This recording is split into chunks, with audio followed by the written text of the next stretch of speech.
Seemed to me though, you end your history of Reconstruction for lots of powerful reasons in 1877, because it's your story is about federal intervention in the South, and it starts with 1863 and it ends in 1877. But if you just to play the game that historians like to play, of, extending this period, that if you were going to look for the afterlives of Reconstruction or to tell one of the long Reconstruction histories, it might be around this question of interracial coalitions. That's one way. Then you would not. It would end with disenfranchisement. Yeah, I wonder if populism might be seen as sort of the last gasp. The last gasp, the effort. Now, of course, there's a lot of controversy about whether there really was much of an interracial impetus in populism. Hovering over this is the great book from long, long ago by C. Vann Woodward about Tom Watson, one of the great works of American history, in which Woodward perhaps romanticized the populist. That was his dissertation, wasn't it? Yeah, 1930-something. But remember, Woodward is writing to try to resurrect a different Southern tradition. He's writing in the depths of the Jim Crow South, and he's saying there is another tradition out there, the Tom Watson tradition, interracial cooperation between lower class black and white. Maybe we can think about ways of reviving that. We don't have to just be stuck with this forever, what we have now. But other scholars have argued there really wasn't quite that much. On the other hand, Lawrence Goodwin emphasized in Texas interracial. So yes, populism, no matter how much there was really of interracial coalition, the prospect of it scared the wits out of the ruling Democratic Party, that here was an option, an available possibility of a lower class interracial politics, and they moved very quickly to try to prevent that from ever getting anywhere. It seems though, so if we're going to map the politics of the Reconstruction era South, that you'd have on one side African Americans, on the other this plantation elite, and the swing vote would be these sort of yeoman farmers, white yeoman farmers.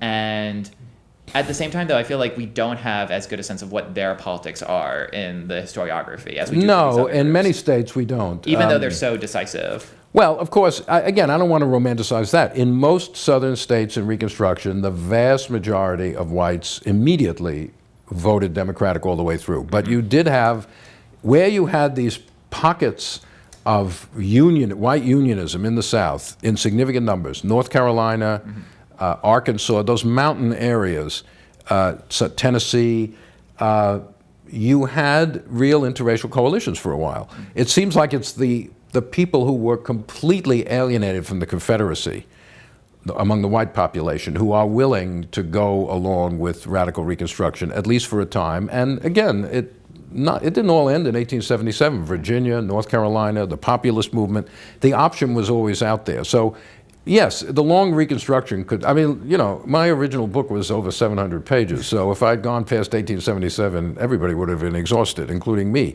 But certainly, the notion of the long Reconstruction is a valuable notion, and I think it can go up to about 1900 maybe. In that book, though, you do have this, what I think is just remarkable discussion about the politicization of yeoman farmers during the Civil War. It's so easy to overlook that this is a radical moment for their politics as well. Right, and since I wrote that, William Freeling wrote a very good book, The South Against the South, about this, and others have emphasized in Escott's book on Jefferson Davis. Actually, that came up before my book.